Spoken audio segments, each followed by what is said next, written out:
There's no question, stock photography has gotten pretty tough in recent years. There's millions of photographers out there all fighting for a piece of the same pie. Free and super cheap images are everywhere, and the old way of doing stock photography just doesn't seem to work anymore, at least not for the photographers. The major stock libraries always seem to be posting record profits, but they've got so many photographers to choose from these days that they really don't seem to care if individual photographer earnings are low to non-existent. The industry has changed dramatically in recent years, and stock libraries have adapted quite well, but they forgot to tell their photographers. Well, this short video series is going to reveal a whole new approach to selling stock photography that works a treat and can actually position you out in front of even the biggest stock libraries. It's an approach that puts you in the driver's seat and lets you dominate each of your own specialties, so you can market your work directly to the photo buyers who need the exact subjects you shoot. Even better, this new approach to stock virtually forces buyers to consider your images first, allowing you to generate repeat sales for a sustainable business. So does that sound like a better way to sell your photography? The good news is, it's easy to do, it can get really fast results, and it doesn't have to cost a cent. These days, when people need anything, they tend to head for Google.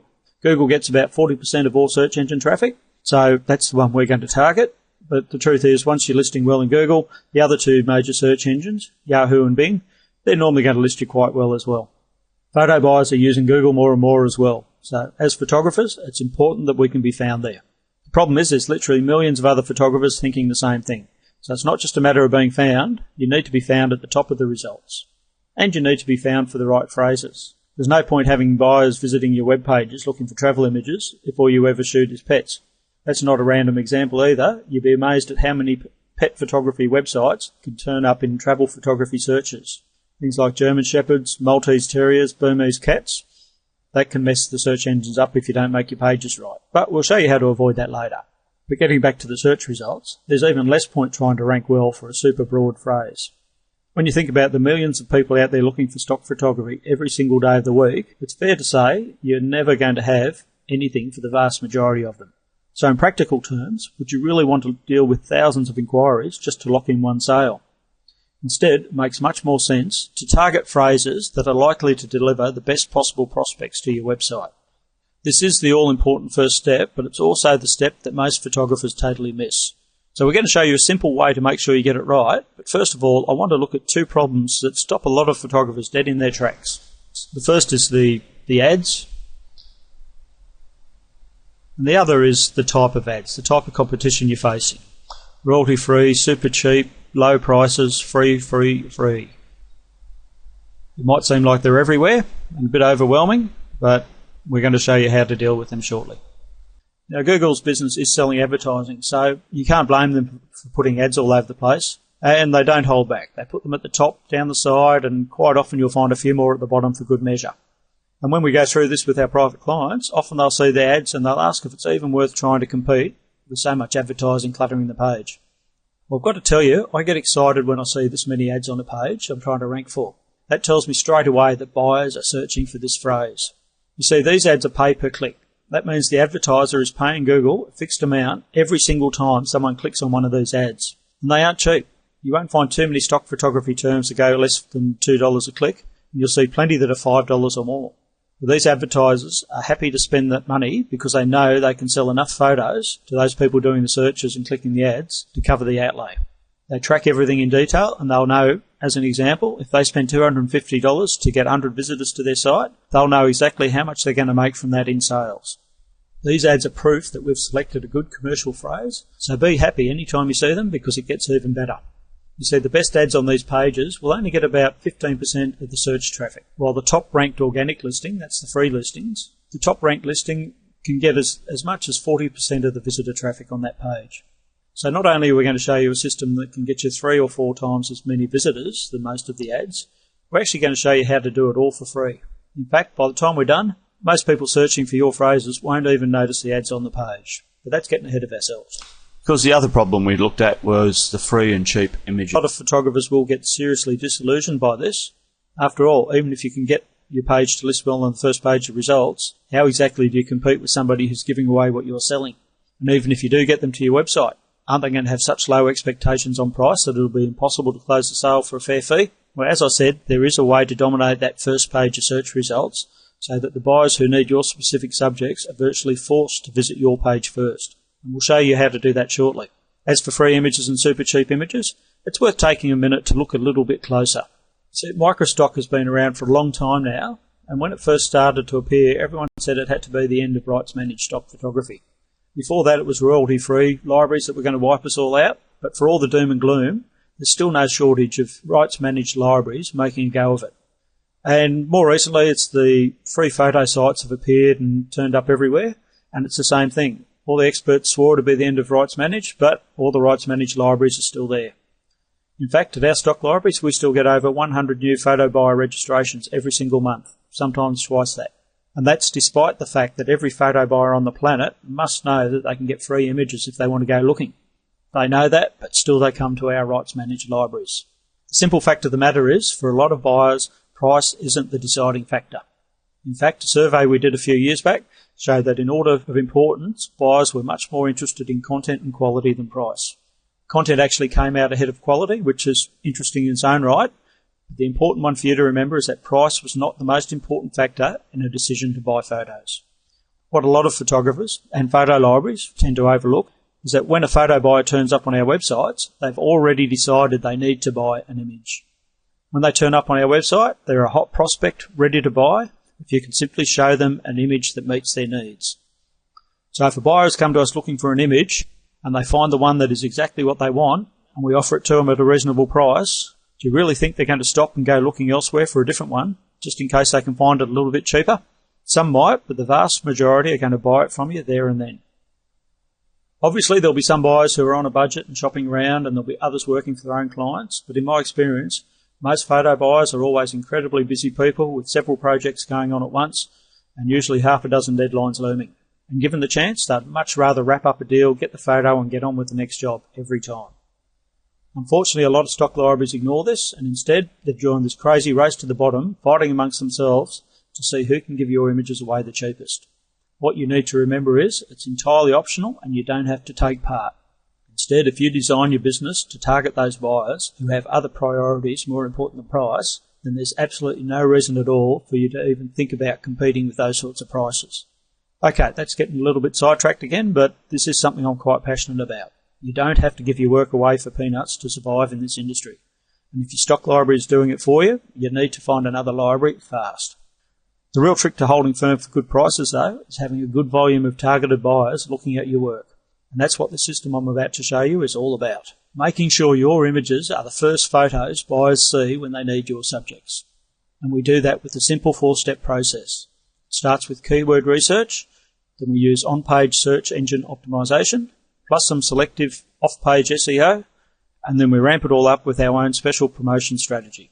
The end result is you can totally dominate the first page of search results so that your prospective buyers have no choice but to view your photo pages first.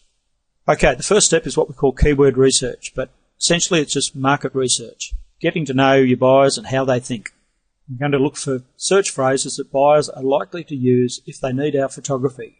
But they need to be phrases where we stand a realistic chance of competing in the search engines and not getting lost in the crowd. And it is quite a crowd. If you have a look, there's over 412 million results in Google for photographer. So even if you wanted to list for it, it's just never going to happen. You can narrow it down a bit and try going after your specialty and see if that improves the odds a bit. But in my case, that might be bird photographer, and that brings it down to 32 million, but it's really not making a big difference. In fact, when you think about it, winning a 6 from 45 lotto game is apparently it's about 1 in 8 million chance. So getting a top listing for bird photographer is 4 times harder than winning the lottery. So we obviously need to look for some other angles. Maybe you go after your specialty in your local market. In my case, that would be Cairns bird photographer, which is definitely better, but still leaves me competing with almost 2 million other websites for that elusive front page position. So maybe I'd do better getting listed from the subjects instead. So I could try, say, bird photography, though the results for that look more about creating photos and selling them. Maybe we need to try something a little bit more commercial.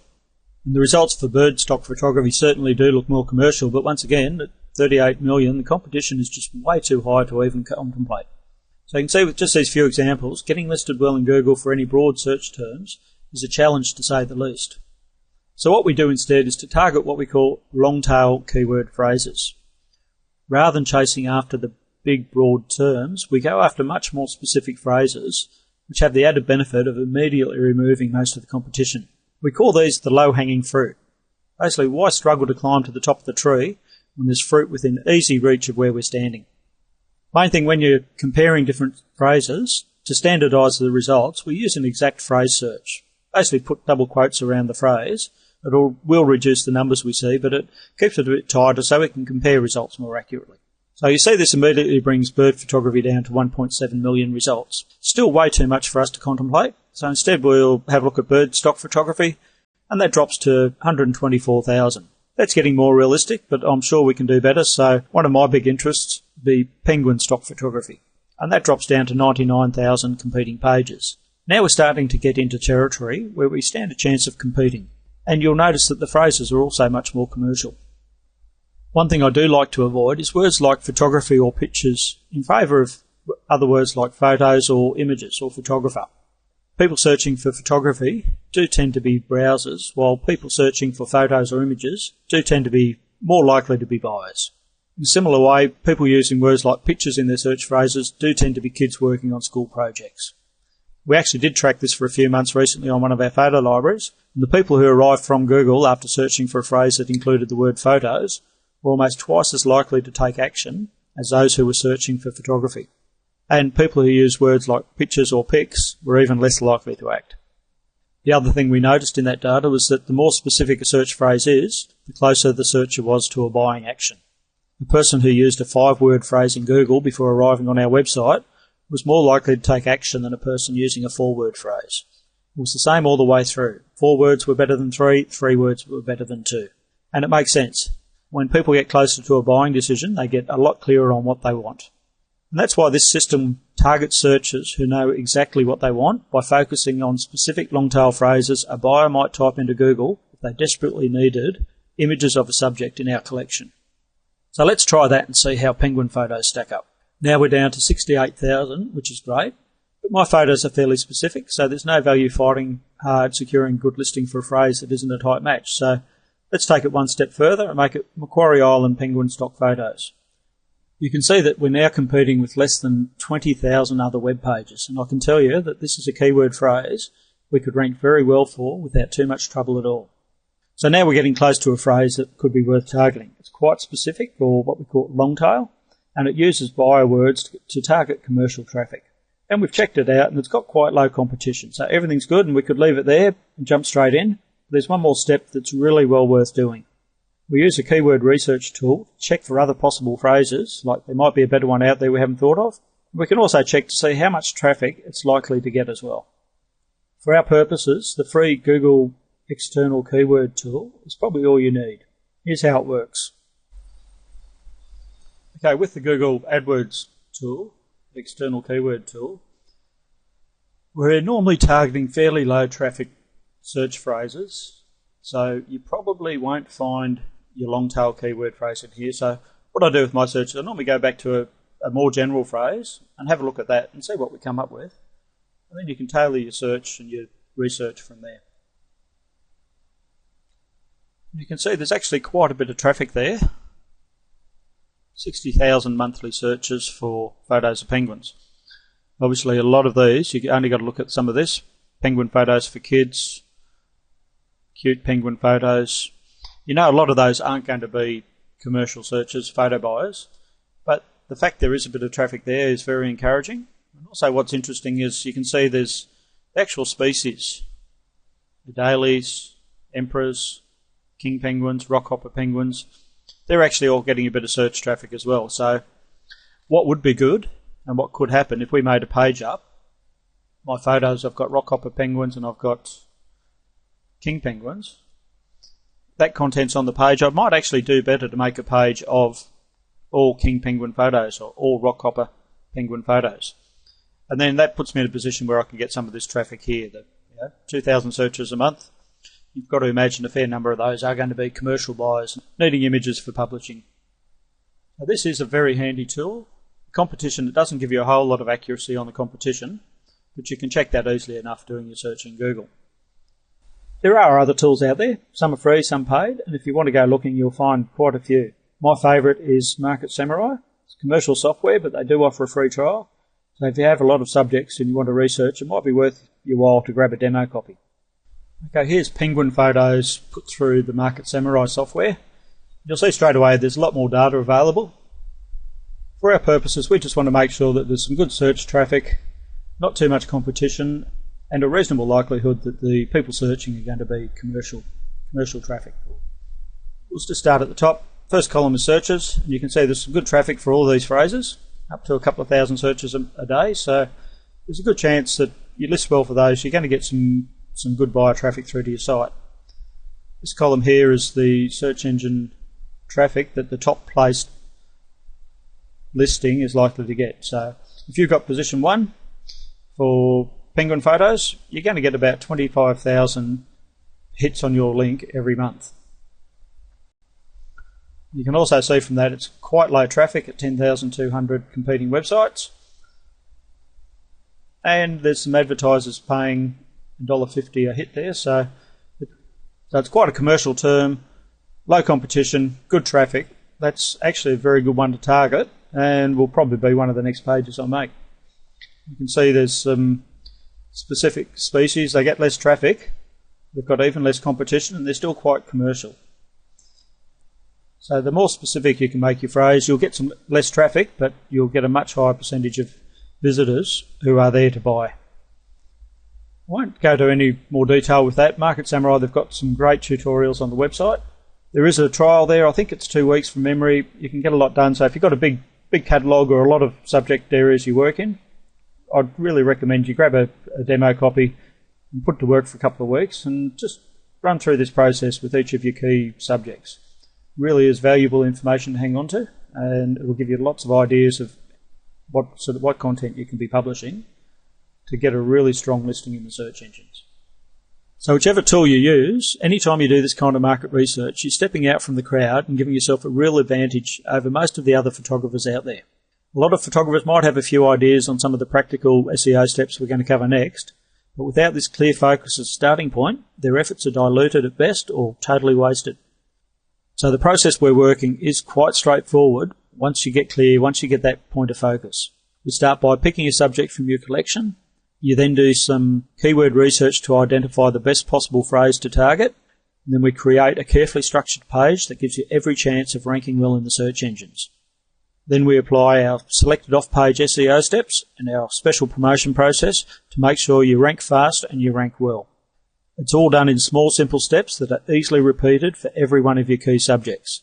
And as you would have seen from the Market Samurai demo, once you're done with your main subjects, you can do even better by applying the process to even more specific phrases. Okay, that's about it for this video. Next time we go hands-on with some basic on-page SEO examples and a practical demo of the exact kind of pages we want to make. We'll also cover 3 big mistakes many photographers make that undo all their hard work, and I'll show you 4 fantastic shortcuts for getting better rankings sooner. By the end, you'll know exactly how you need to publish your photos to get maximum value from your efforts. You'll also know how quick and easy it is, and you'll wonder why no one told you about this sooner. Okay, I'll break it here. Please leave your comments and feedback below. Would be especially helpful if you can let me know which of the subjects were most useful for you and any you'd like to hear more about at a later date. And if you want to post a note about this on Facebook or Twitter for your photographer friends, I'm sure they'll appreciate the heads up. Thanks, and I'll see you in the next video.